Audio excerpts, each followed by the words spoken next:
Buen día. Bueno, en esta unidad número 6 vamos a hablar sobre las calificaciones de conducta y concepto y sobre el control jurisdiccional, sobre el tratamiento penitenciario y la jurisprudencia que ha habido sobre estos temas. La ley 24660 innovó bastante en materia de calificaciones de conducta y concepto. Habíamos dicho que era la ley 11833, allá por 1933, la que introduce un régimen de progresividad, y el avance en esta progresividad. Recuerdan que anteriormente lo que había era un régimen estanco, es decir, un régimen donde toda la ejecución de la condena tenía el mismo desarrollo, cada día igual al día anterior. Y en cambio aparece un régimen progresivo ya a partir de 1933 que preveía distintos grados, un primer grado de observación, después grado de tratamiento, grado de confianza, grado de prueba, con salidas transitorias, semilibertad y libertad vigilada. Incluso una libertad vigilada que era para casos distintos de la libertad condicional, con lo cual había en la ley una posibilidad de tratamiento en el medio libre muy amplia, bajo vigilancia penitenciaria, que nunca se hizo efectiva pero que estaba en la ley. El decreto ley 412/58 regulaba las calificaciones de conducta y concepto como el mecanismo para ir avanzando dentro de la progresividad del régimen penitenciario que también preveía.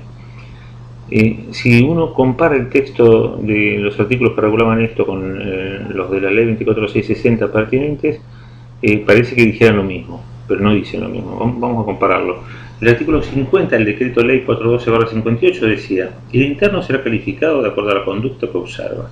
Se entenderá por conducta la manifestación exterior de su actividad en lo que respecta a su adaptación a las normas disciplinarias.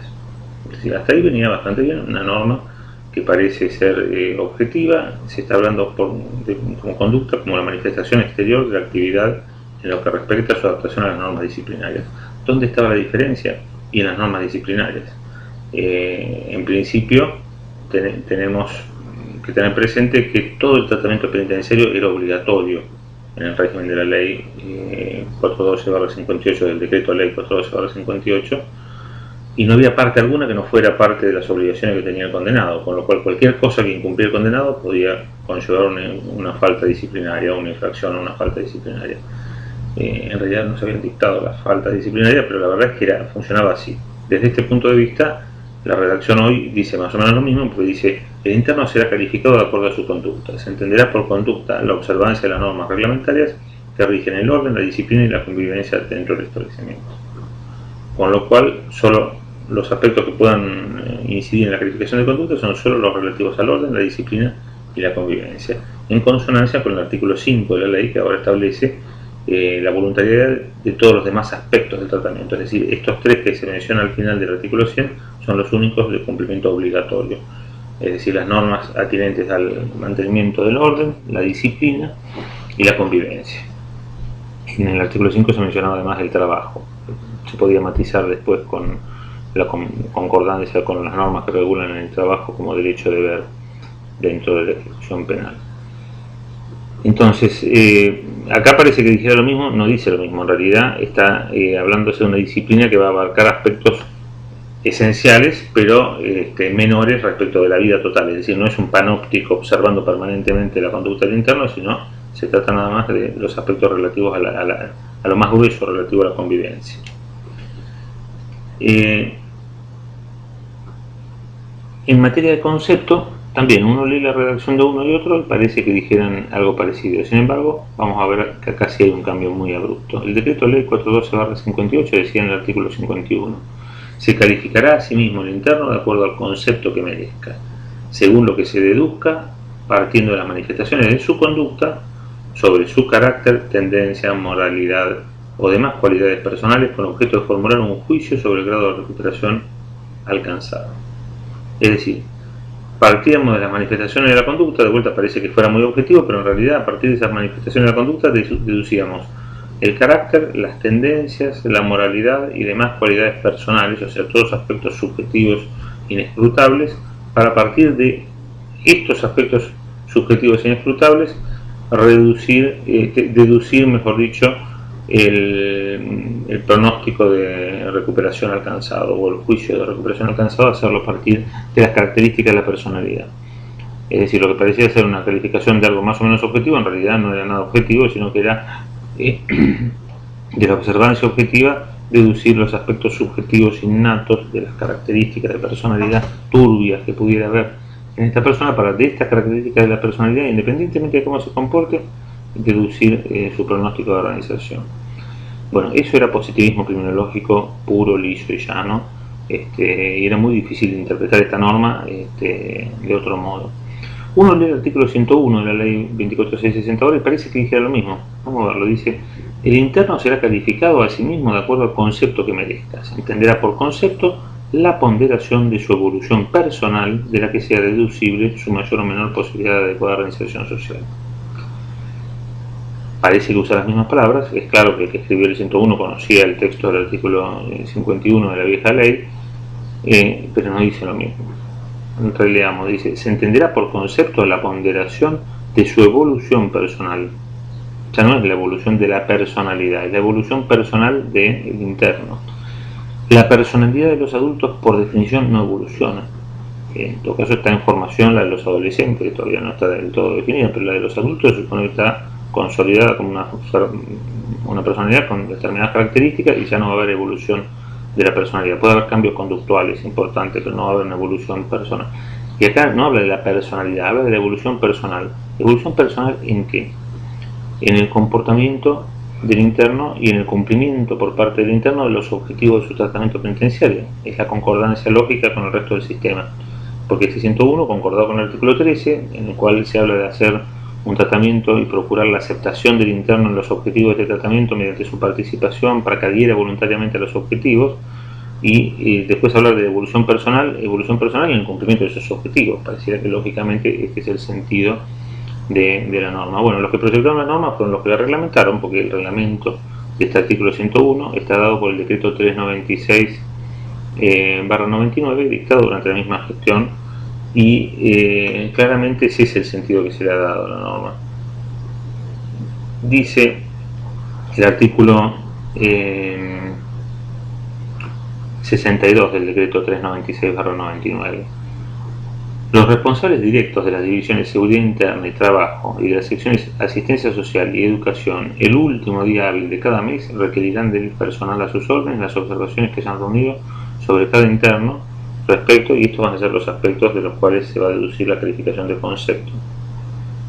La división de seguridad interna: la convivencia con los otros internos y el trato con el personal. El cuidado de las instalaciones, el mobiliario, los objetos y elementos provistos para uso personal o para uso común. El cumplimiento de los horarios establecidos. La higiene personal y de los objetos de uso propio o compartido. La división trabajo: aplicación e interés demostrado en las tareas encomendadas, asistencia y puntualidad, cumplimiento de las normas propias de la actividad laboral que desempeñe. La sección asistencia social: trato con sus familiares, allegados u otros visitantes, comunicaciones con el exterior. La sección asistencia.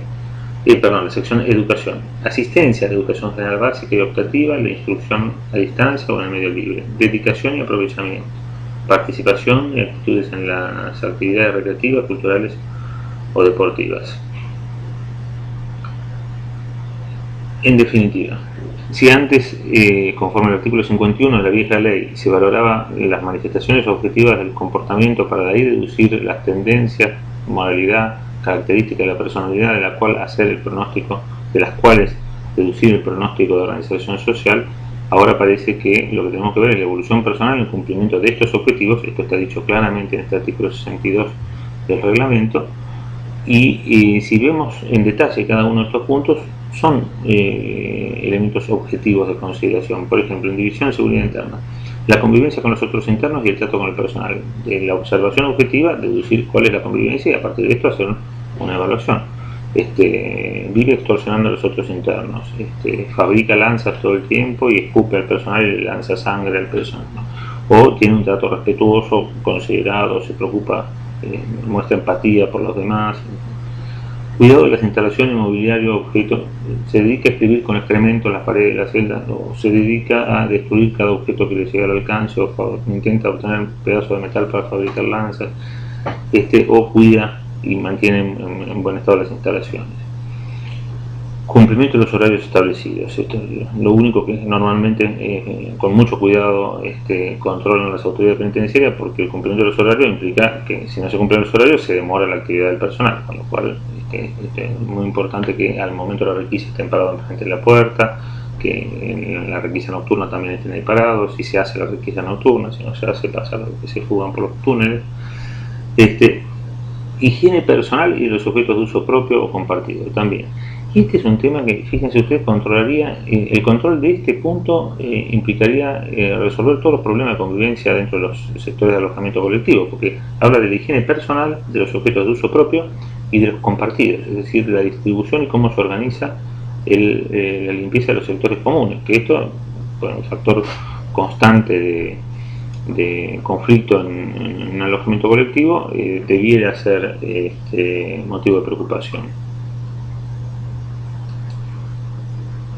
De todos los elementos que tienen que valorar la división de seguridad interna, que son los celadores, las personas que están en contacto directo con el interno, en principio son objetivos. No es acá cuestiones que tienen que ver con las características de personalidad, pero claro, las características de personalidad van a incidir en cómo las personas hacen o cumplen estas cosas.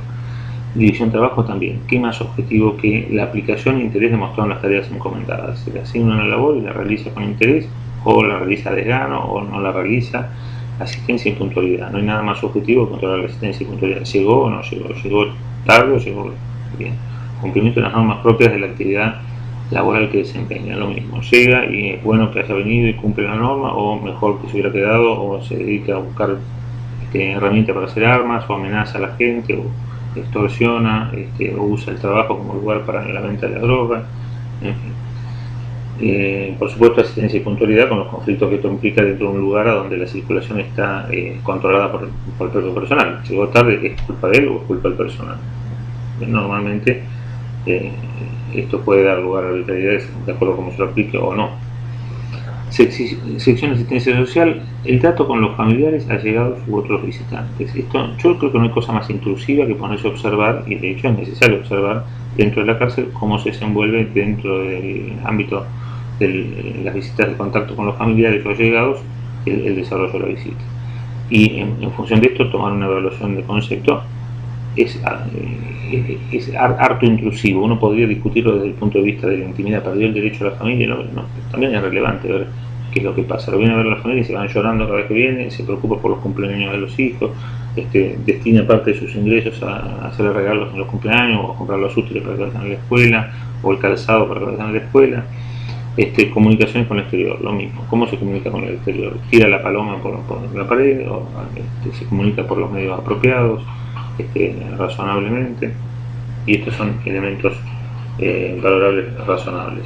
Y después en la sección de educación también es bastante más objetivo que la valoración en educación. Siempre, claro, puede haber subjetividad del que califica, pero normalmente va a ser un mecanismo objetivo de valoración. Asistencia es un tema objetivo. Dedicación y aprovechamiento. Esto va a surgir de la evaluación del docente. Participación, actitudes en las actividades recreativas, culturales o deportivas. También participa del fútbol, solo hace fútbol, o hace verdadero fútbol y se maneja razonablemente. Dedicación y aprovechamiento. Este es un problema. Cuando he ido a las capacitaciones al personal docente, a los docentes de la ciudad de Buenos Aires, que son los que dan clases en las cárceles de la ciudad, y a los docentes de la provincia de Buenos Aires, que vienen a capacitaciones organizadas acá en la ciudad de Buenos Aires, percibí una actitud de los docentes absolutamente refractaria a permitir que acceda a información relativa al rendimiento académico el personal penitenciario.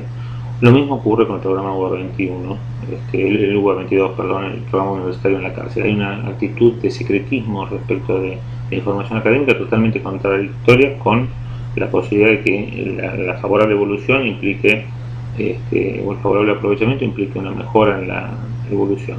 Acá hay un problema con patrilizar. Es cierto que se devalúa a los ojos de los alumnos la relación con el docente en la medida que interpretan que el rendimiento académico va a repercutir en la evolución de su condena. Ahora, también es cierto que se valoriza en la medida en que esa repercusión es favorable. Es un tema delicado, es un tema que tiene sus aspectos. Sobre esto, el artículo sanos o la voluntariedad del tratamiento, pareciera indicar un rumbo correcto en el cual todo esto no debiera incidir en el tratamiento, ¿no? Si todos estos son aspectos de tratamiento voluntarios que se ofrecen para evitar la desocialización, no debiera haber incidencia alguna de estos del rendimiento académico en la evolución del interno dentro del régimen de la progresividad, por ejemplo. Sobre esto vamos a volver un poco más adelante sobre cómo se puede desagregar una cosa de la otra. El método legal, entonces, yo creo que para lograr la finalidad que debe presidir la ejecución de las penas privativas de la libertad, se ha creado un régimen progresivo y un tratamiento principalmente voluntario, basado en la capacitación laboral y en el perfeccionamiento de la educación de los condenados.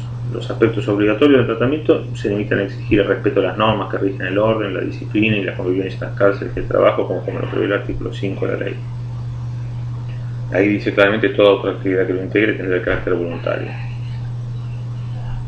La progresividad en el régimen dejó de ser secuencial, además. En la vieja ley penitenciaria, la ley no lo decía tan claramente, pero sí lo decía muy claramente el reglamento, establecía el reglamento de modalidades básicas de la ejecución, o el reglamento no recuerdo el nombre que tenía, el reglamento de la progresividad, establecía que había que superar tiempos mínimos de permanencia y haber adquirido calificaciones mínimas para pasar de fase en fase. Entonces, para ir de la fase del periodo de observación a la fase de socialización había que haber estado el trimestre entero o los 6 meses. Para ir de la fase de socialización a la de preconfianza había que haber superado tantos bimestres como años tuviera la condena. Entonces, si estaba condenado a 10 años, no podía pasar antes de los 10 bimestres, con lo cual ya tenía un año y medio de estar en la fase de socialización, y así sucesivamente con cada uno de los tiempos mínimos. Además, había que reunir calificaciones que eran cuatrimestrales. Para tener calificación muy buenos 6 había que haber tenido 2 veces buenos 5, para tener buenos 7 había que haber tenido 2 veces buenos 6, con lo cual todo eso se sumaba y hacía que fuera bastante difícil acceder a la progresividad. De hecho, solo los condenados a penas muy prolongadas lograban acceder a los regímenes de salidas transitorias con el régimen nacional. Bueno, vamos a hacer una pequeña pausa acá.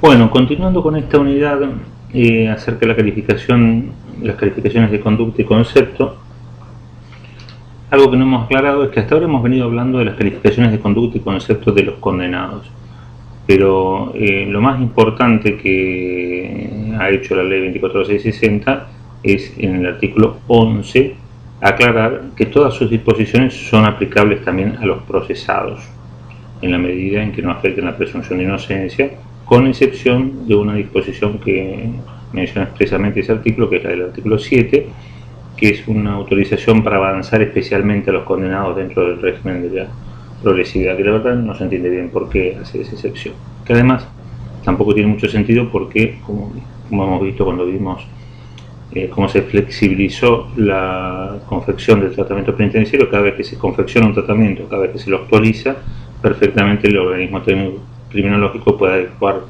la ubicación del interno dentro de cualquiera de las fases y periodos de la progresividad conforme el mejor criterio y conforme las circunstancias de cada caso, con lo cual que no lo pueda adelantar excepcionalmente en el próximo avance programado estaría la posibilidad de hacerlo ordinariamente, no excepcionalmente. Decía que esta ley establece que todas sus disposiciones se aplican a los procesados. Acá tenemos un problema, porque ya dijimos que el problema principal de la ejecución penal en la Argentina es tener las cárceles llenas de personas inocentes a las cuales no se les puede ejecutar una condena sin su consentimiento, y que como están en una cárcel su consentimiento va a ser lamentablemente poco voluntario, ¿no? Va a haber un problema grave respecto a la voluntariedad del consentimiento. En la ley, sin embargo, en mi opinión, viene a mejorar la situación de los procesados, porque la peculiaridad que se plantea es que, siendo el régimen de ejecución de las penas privativas de la libertad progresivo, la situación de los condenados con el tiempo y la favorable evolución pasa a ser mejor que la de los que están meramente procesados. Los meramente procesados están sujetos a una medida cautelar que no se modifica a lo largo del tiempo y que siempre estanca, como lo era el régimen auburniano. Es decir, hoy tendríamos los dos regímenes conviviendo: el régimen de los condenados progresivo, el régimen de los procesados estanco, que no varía nunca, no obstante el tiempo que pueda haber transcurrido. Bueno, la verdad que la solución a esto sería que las prisiones preventivas fueran breves, que fueran excepcionales, que solo se dictaran cuando son indispensables para lograr finalidades exclusivamente procesales y que en ningún caso implicaran una ejecución anticipada de pena. Pero esto no se puede decir que sea lo que viene ocurriendo. De las personas privadas con la libertad en el servicio penitenciario federal, más del 40% llevan más de 2 años privadas de libertad en calidad de procesadas. Es decir, las prisiones preventivas duran más de 2 años en casi la mitad de los casos, con lo cual plantear que eso no es una ejecución anticipada de pena, que es 2 años para hacer una causa penal, para hacer una investigación. Cuando pensamos en el contenido de una sentencia y cuáles son los hechos que describe la sentencia, normalmente los elementos de prueba que se evalúan en una sentencia están en los primeros minutos de la investigación, o sea, están a veces antes de que empiece la causa, porque llega la denuncia ya con toda la información, o se consiguen en el momento inicial, o se consiguen a los pocos días, o no se consiguen. Es excepcional que una larga investigación de sus frutos, una serie de televisión, eso sería un caso extraordinario. Los casos habituales son que un alto porcentaje de casos son personas detenidas en flagrancia, y en la flagrancia está toda la prueba al alcance de la mano en el momento inicial de intervención, y los demás casos son casos donde la prueba, si se adquiere inicialmente. Y sin embargo, los procesos se prolongan por tiempos abusivos, cosa que está muy mal, pero que no estaría mal que se prolonguen los procesos si las personas estuvieran en libertad. Igual estaría mal. El Comité contra la Tortura nos dijo que también la dilación, el mantener una sospecha sobre una persona, aun cuando la persona está en libertad por tiempo prolongado, es un trato cruel, es un trato que hay que intentar evitar. Es decir, la gente tiene derecho a gozar de su honra, y tener una sospecha penal durante años, la verdad que no es agradable ser Jaime y tener 20 procesos abiertos durante 16 años, porque no son 6 años, no son 6 meses, no, 16 años, los procesos duran años. Están juzgando un expresidente, uno dirá, la verdad, bien hacen en juzgarlo ahora, bien hacen en juzgarlo, lo están juzgando por cosas que pasaron en el año 2001, estamos en el año 2013, va a empezar el 2014, 12 años para juzgar a un expresidente, hace falta tanto tiempo. Se pueden demorar las causas, puede haber razones de todo tipo, pero la verdad es absolutamente inadmisible esa morosidad en la tramitación.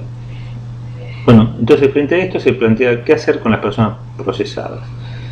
Habíamos visto que la ley de la provincia de Buenos Aires, la ley 5.619, había encontrado una forma muy atinada de, no obstante cuánto hubiera pasado una persona en prisión preventiva, si llegaba a estar condenada y seguía detenida en el momento de la condena, había posibilidad de hacerle un régimen progresivo. ¿Cómo lograba esto?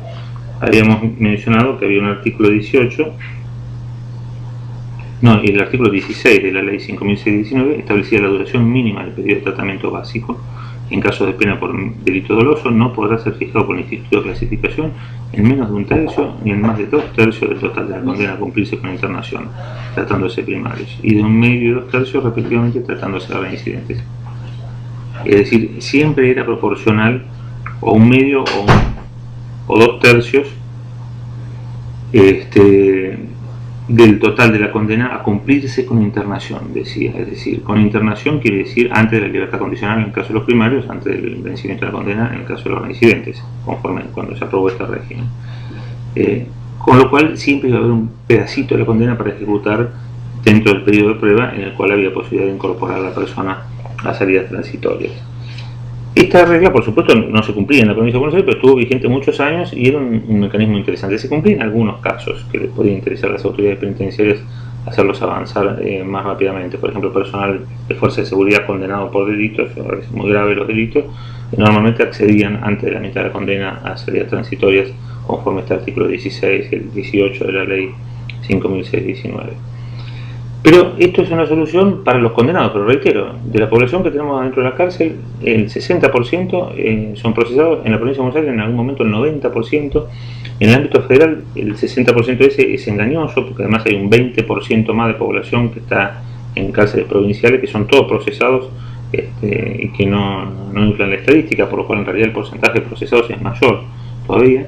Y para esto este mecanismo da una solución si al momento de la sentencia todavía les quedaba pena por cumplir, pero si no, la mitad, este es otro dato a tener en cuenta, la mitad de las penas de cumplimiento efectivo que hoy se dictan en la capital federal se comunican en los juzgados de ejecución, y ya la gente superó la fecha en la que podía haber accedido a la libertad condicional a la salida transitoria, a la libertad asistida. Es decir, ya la progresividad se perdió durante la prisión preventiva en los casos en más de la mitad de los casos.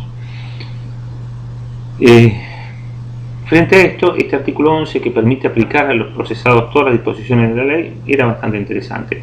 Antes de la ley 24660 ya se había creado por decretos del Poder Ejecutivo, un decreto de Menem, se había creado un programa que se llamaba Régimen de Ejecución Anticipada Voluntaria. Este régimen de ejecución anticipada voluntaria permitía que los procesados que voluntariamente optaban por ser incorporados a un tratamiento penitenciario voluntario, se sometían a una historia criminológica, se les hacía un pronóstico criminológico y se los calificaba ya no como al resto de los condenados, de los procesados en su conducta solamente, sino también se los calificaba en su concepto. Y entonces además se los incorporaba a un régimen progresivo en que podían avanzar en la progresividad. Lo que era un contrasentido, ¿no? Porque se supone que estaban cumpliendo una medida cautelar estanca para garantizar que no se fugaran, pero podían pasar de repente a avanzar en el régimen de la progresividad hasta llegar a la fase de consolidación, a la fase de confianza, por ejemplo, del periodo de tratamiento. Con la fase de confianza, los internos que están en la fase de confianza pueden trabajar por fuera del cordón de seguridad. Se supone que gente con prisión preventiva no debería estar en esa situación. Sin embargo, eso se habilitó en su momento y empezó a funcionar. Cuando se aprueba el reglamento de procesados, que lo aprobó el decreto 303/96, un par de meses antes de la aprobación de la ley 24660, se incorpora a ese decreto este régimen de ejecución anticipada voluntaria. En el artículo 35 del decreto se preveía la posibilidad de que los procesados pudieran ser incorporados a este régimen cuando voluntariamente así lo sentían y cuando tuvieran 2 periodos de calificaciones con muy buenos de comportamiento, por lo menos en su calificación, y estuvieran trabajando, y entonces se los podía incorporar acá y podían avanzar ahí dentro del régimen de la progresividad hasta la fase de confianza del periodo de tratamiento, con lo cual quedaban ahí en las gateras del periodo de prueba, en cuestión de que en cuanto quedaba firme la condena, el semestre siguiente podían ingresar al periodo de prueba y podían ya tramitar las salidas transitorias. El reglamento de procesados además tenía una disposición, leámosla, el artículo 62, que hoy está derogado por el decreto 18/97, que decía: los elementos de juicio relativos a la valoración subjetiva del comportamiento del procesado serán consignados en el libro de actas del centro de evaluación y a su legajo personal a los efectos de ser utilizados si resultare condenado en definitiva por el organismo técnico criminológico para la individualización de su tratamiento. O sea, la idea era, se los espiaba a los procesados y se tomaba nota de los elementos relativos a la valoración subjetiva de su comportamiento, esa valoración que se hacía a partir de las manifestaciones subjetivas de las características, tendencias, moralidad, para a partir de esas hacer el pronóstico de la realización. Bueno, esa observación se hacía y se registraba en un libro que se conservaba respecto a los procesados para el caso de que quedaran condenados, se lo pudiera aplicar. Bueno, ahora con este régimen de ejecución anticipada voluntaria ya directamente se los calificaban con la calificación de concepto. Esto sancionado en vigencia del régimen anterior, de la Ley Penitenciaria Federal y el decreto 412/58, pero con la Ley 24660 se ha seguido aplicando el mismo reglamento. La diferencia es que ahora la calificación de concepto no tiene estos componentes subjetivos, esto además se derogó, sino se centra exclusivamente en la observancia de los objetivos que habíamos visto en cada una de esas 4 áreas de tratamiento que vimos. Fíjense que entre esas 4 áreas de tratamiento que observamos no estaba, por ejemplo, el área psiquiátrica. O sea, si la persona tenía aconsejado un tratamiento psiquiátrico, era parte de su atención voluntaria a la que él podía acceder si tenía interés, y el resultado de ese tratamiento aparentemente no incidía para nada en el tratamiento penitenciario y en la calificación del concepto. Incluso hoy, con las reformas que han intentado sujetar la liberación de las personas condenadas por delitos contra la integridad sexual a el pronóstico favorable en el marco de un tratamiento psiquiátrico, tampoco se previó una modificación que concordara la reglamentación del artículo 101 de la ley 24660. Bueno, la calificación de concepto, eso recordémoslo, es la base del tratamiento penitenciario y de la evolución en el tratamiento penitenciario. Por supuesto, el piso sería la conducta. Con mala conducta no va a avanzar absolutamente nada, pero con conducta sola no avanza, sino que tendría que además tener una favorable evolución conceptual de su calificación conceptual, que sería el cumplimiento de los objetivos de las áreas de tratamiento, lo que permitiría el avance en la progresividad en las distintas fases del tratamiento, el avance en los distintos periodos, la incorporación a la libertad condicional, la incorporación a la libertad asistida y la conmutación a indulto, si lo hubiera en la Argentina, que es como si lo hubieran derogado, porque hubieran reformado la Constitución, porque los presidentes se han olvidado de la posibilidad de conmutar o indultar. No hablemos de los gobernadores que hacen campaña diciendo que a nadie van a conmutar la pena. Bueno, habíamos mencionado el reglamento anterior, que establecía esta forma secuencial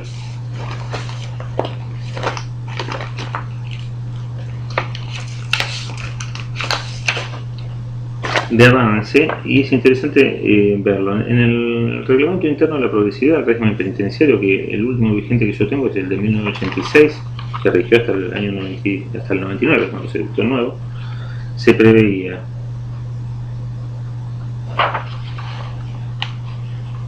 que para avanzar a la fase de... para ser incorporado a la fase de preconfianza, el interno debía tener las siguientes condiciones: en las condenas de más de 3 años y hasta 5, 3 meses haber cumplido; condenas de más de 5 años y hasta 25 años, 1 mes por cada año de condena; pena perpetua, 2 años y 6 meses; internos con accesorio del 52, 1 mes por cada año de condena, más 5 meses en razón de la medida de seguridad; en las penas perpetuas, 3 años. Para ser incorporado al periodo de prueba, también tenían que haber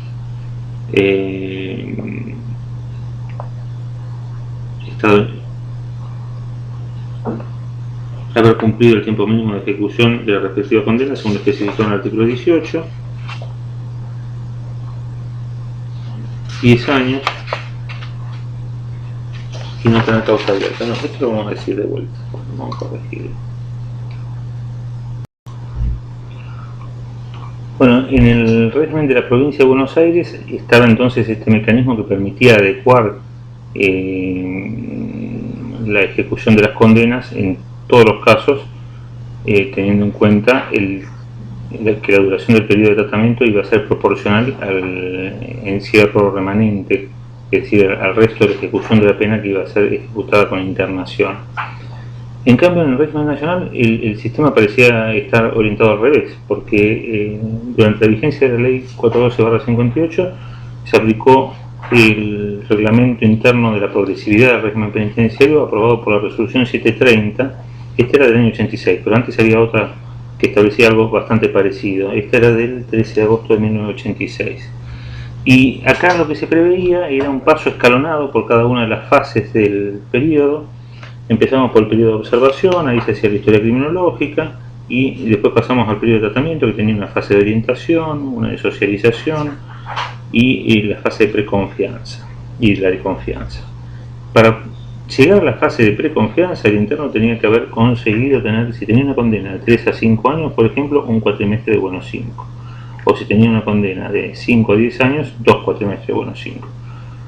Es decir, tenía que tener por lo menos 2 calificaciones cuatrimestrales favorables para poder ser incorporado a la fase de preconfianza. Después, la duración de la fase de preconfianza era proporcional a la duración de la condena, porque duraba, por ejemplo, si la condena era de 5 años, 1 mes por cada año de condena. O sea que una vez incorporado a preconfianza estaba por lo menos 5 meses. Si era de 10 años, 10 meses. Y lo mismo pasaba con la incorporación a la fase de confianza. También para la incorporación a la fase de confianza tenía que tener por lo menos buenos 5 de concepto en el último cuatrimestre, y haber cumplido los tiempos de detención mínimos en la fase de preconfianza anteriormente.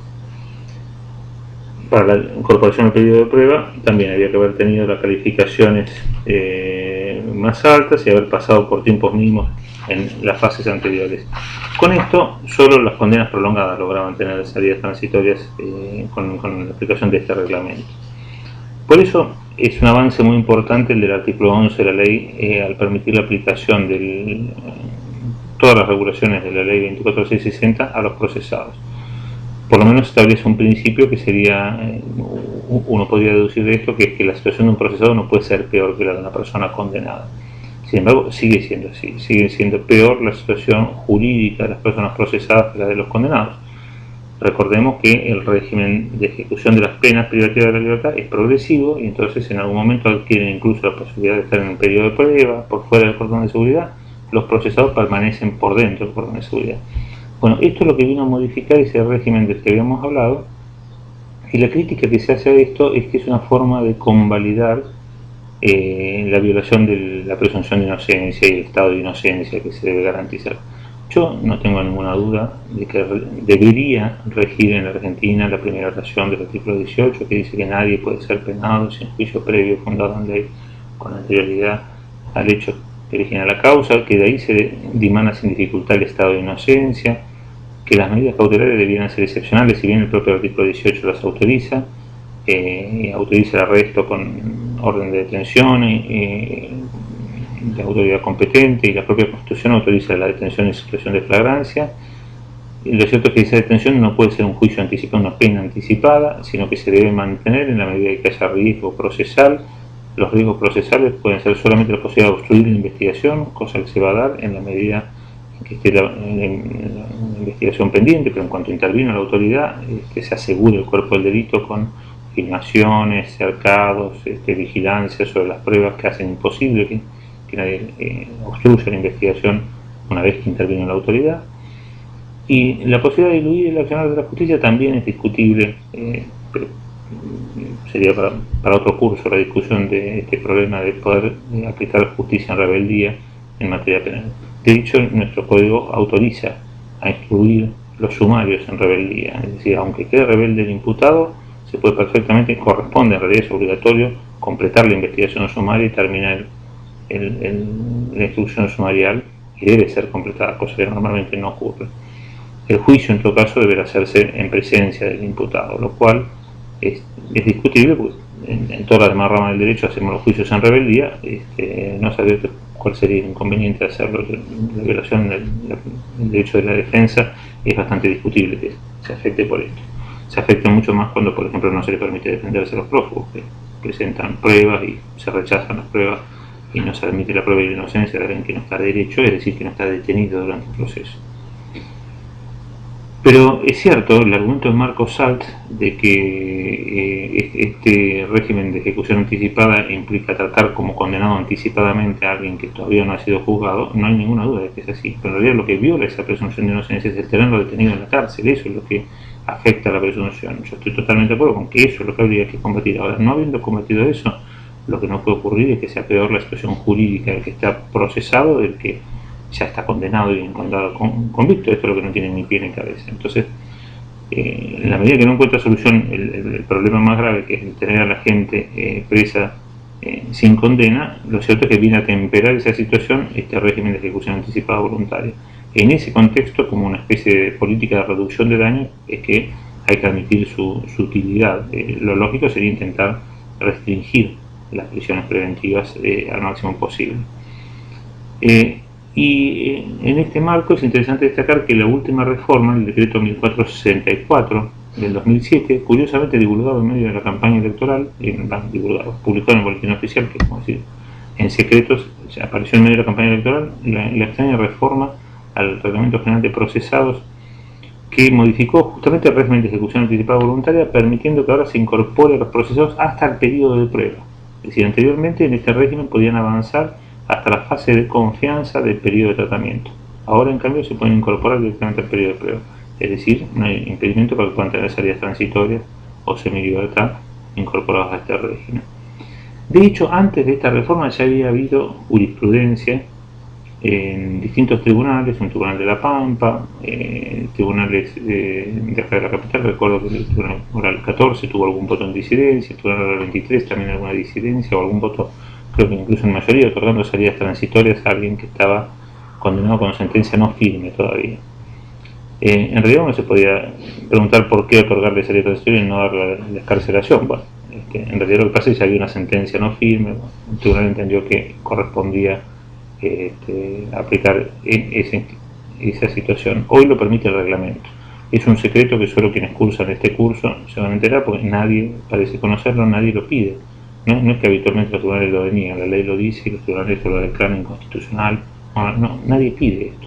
O sea, los propios procesados no saben que tienen posibilidad de acceder a salidas transitorias y de pedir las salidas transitorias en cuanto son incorporados al régimen de ejecución anticipada voluntaria. En realidad, no en cuanto son incorporados, sino en cuanto tienen los requisitos como para obtener su incorporación. Bueno, y acá viene el problema del control jurisdiccional. No podemos dedicar el tiempo que requiere explicar cuáles han sido los distintos criterios jurisprudenciales, pero a grandes rasgos diremos que primero estaba la jurisprudencia de la Cámara de Casación diciendo que nada estaba sujeto a este control jurisdiccional, porque a lo sumo podía haber algunas decisiones de los jueces de primera instancia que no eran recurribles para casación. Este era el criterio de Amanato y Roldán, que se mantuvo hasta el año 2003, en que aceleradamente cambiaron de opinión para empezar a intervenir justamente en casos de control jurisdiccional sobre el tratamiento penitenciario.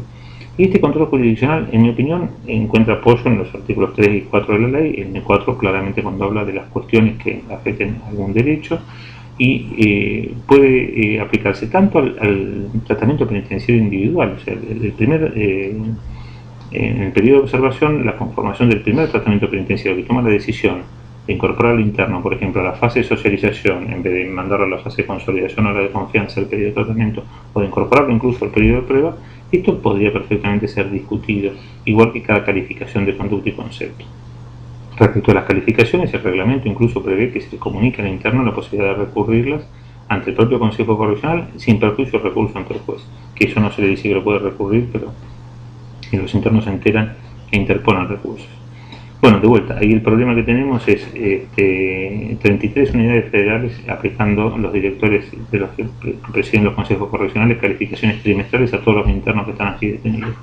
El cuello de botella que se arma si cada uno de ellos recurriera sería de imposible gestión. De hecho, no hay recursos de cada uno de los internos en cada una de las calificaciones trimestrales. Pero igual es un cuello de botella imposible de resolver con solo 3 juzgados de ejecución en la capital. Entonces hay un problema de control por el cuello de botella que se produce en la jurisdicción para poder atender esta demanda potencial de supervisión. Ahora, cuando se ha planteado el control, venía la cuestión relativa a si podían las autoridades jurisdiccionales intervenir ampliamente en la supervisión del tratamiento penitenciario. Yo creo que no hay ninguna duda de que el artículo 10 dice que son las autoridades administrativas las que ejecutan el tratamiento penitenciario, las que los diseñan, las que los acuerdan. Ahora, que todo esto está sujeto al control jurisdiccional, tampoco hay duda alguna. Lo establece claramente el artículo 4 cuando fija que hay las cuestiones que afectan derecho, y el derecho a acceder a la libertad, no hay ninguna duda que son esas cuestiones, pueden ser supervisados jurisdiccionalmente.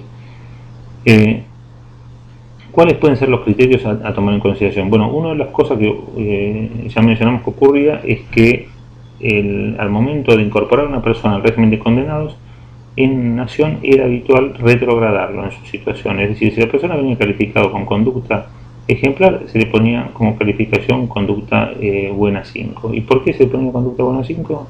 Esto era lo que yo discutía con la jefa de criminología, y realmente no había un fundamento muy racional para esto. Entonces, una primera corrección se podría aplicar en el tratamiento inicial, supervisando que haya sido adecuado la calificación tanto de conducta como de concepto, que debe ponderar la evaluación del cumplimiento de los objetivos del tratamiento individual.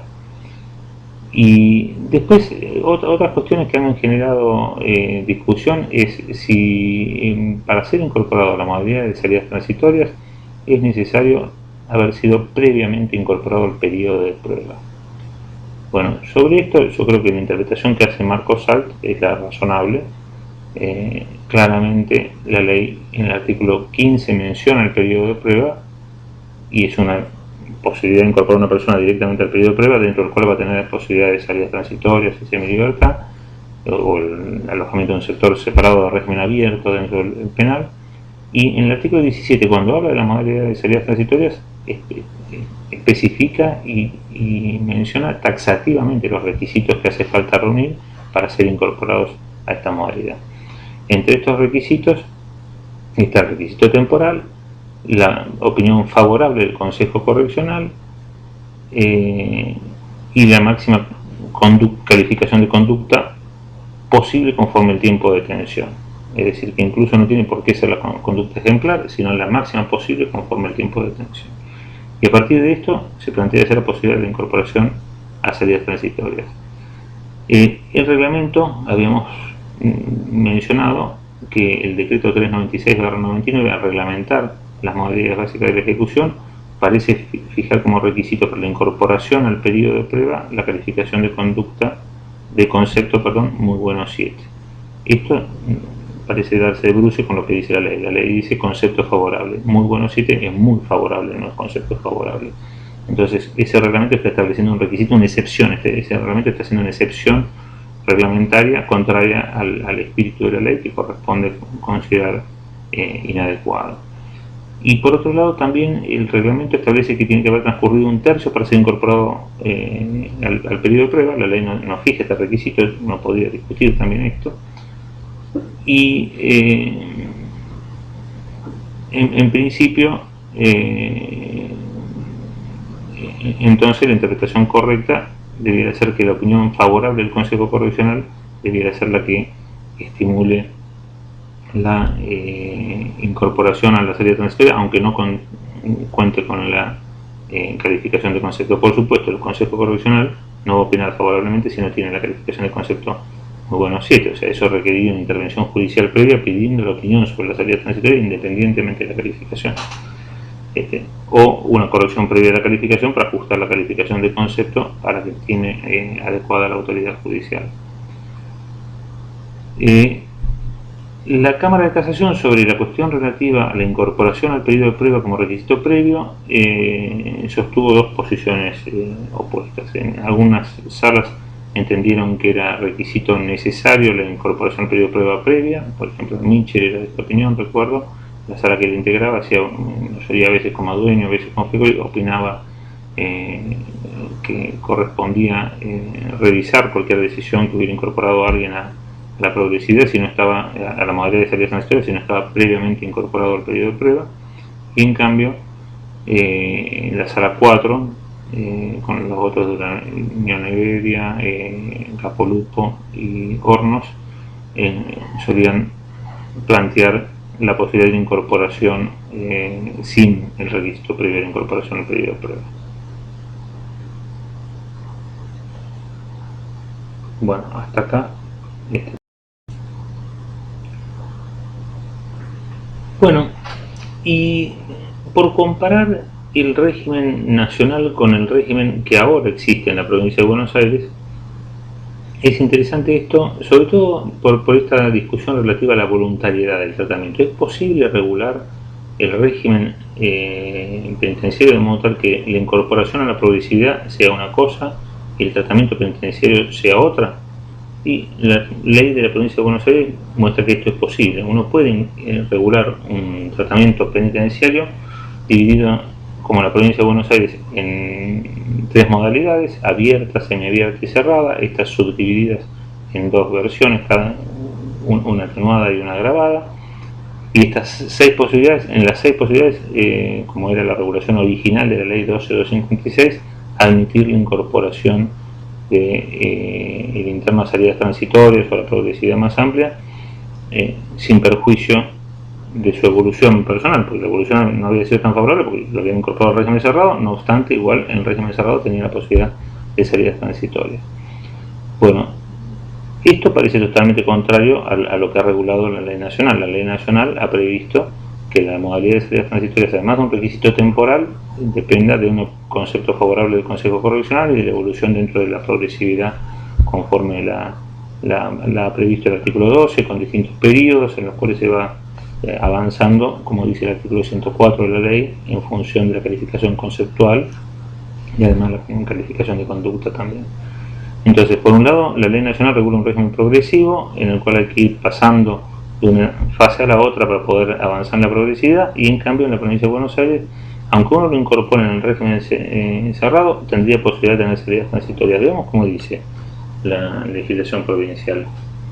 En el artículo 100, la ley de la provincia de Buenos Aires Ahora es el texto de acuerdo a la ley 14.296, pero la redacción original decía: el juez de ejecución o juez competente autorizará el ingreso al régimen abierto y la salida transitoria de los condenados previo al asesoramiento de la Junta de Selección en base a la evaluación criminológica. Y nada más, creo que decía era este párrafo de la redacción original. Y ahora, en cambio, se agregó que por resolución fundada podrá tomar una decisión que se aparte del resultado de la Junta de Selección o suplir, complementar los informes criminológicos con el que produzcan otros equipos interdisciplinarios. Creo que había una redacción que prohibía antes al juez apartarse de las opiniones criminológicas. Bueno, ahora se prohibió específicamente que se podía apartar de la opinión de la autoridad penitenciaria. Sin perjuicio de lo dispuesto en el párrafo que antecede, dice ahora: no podrán otorgarse salidas transitorias a aquellos condenados por los siguientes delitos. Y acá aparecen los delitos aberrantes: el homicidio agravado, previsto en el artículo 80, inciso 1, los delitos contra la integridad sexual previstos en los artículos 119, segundo, tercero y cuarto párrafo, 120, segundo párrafo, 124, 125, 125 bis, 126, 127 y 128 del Código Penal, privación ilegal de la libertad coactiva seguida de muerte, tortura seguida de muerte, homicidio en ocasión de robo, secuestro extorsivo si se posee intencionalmente la muerte de la persona ofendida. Estas personas, sin embargo, sí tenían igual alguna posibilidad, porque del mismo modo los condenados por algunos de los delitos reseñados no podrán obtener los beneficios de libertad asistida, prisión discontinua o semidetención, trabajos para la comunidad, semilibertad y salidas de prueba. Tampoco estos beneficios. El único beneficio que podrán obtener los condenados por estos delitos en los últimos 6 meses de su condena previos al otorgamiento de la libertad condicional si correspondiere es el de salidas transitorias a razón de 1 día por cada año de prisión o reclusión cumplida en los cuales haya efectivamente trabajado o estudiado, siempre que se cumplimenten las condiciones establecidas en el primer párrafo del presente artículo. Para obtener este beneficio, mediante el estudio en sus diferentes modalidades, el condenado deberá aprobar las evaluaciones a las que estará sometido y demás condiciones imperantes en los artículos 31 a 33 de esta ley. A los fines denunciados anteriormente, se considera trabajo realizado la labor efectivamente prestada por el condenado bajo la dirección y el control de los servicios penitenciarios, de acuerdo a lo establecido por los artículos 34 y 39 de la presente. Bueno, es decir, aún en estos casos todavía subsiste la posibilidad de alguna incorporación a salidas transitorias. El 146, que regulaba el régimen semiabierto en la legislación provincial, preveía. Ahora vamos a leerlo.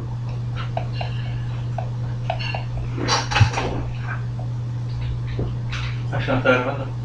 Sí, estoy grabando ahora. Que procederán salidas transitorias en los supuestos del artículo 133 de la presente ley bajo las condiciones previstas en el artículo 100.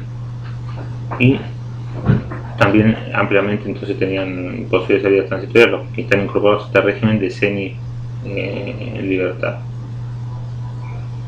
Y lo único que se incorporó ahora, además, como requisito adicional, es que el cumplimiento de la mitad de la condena.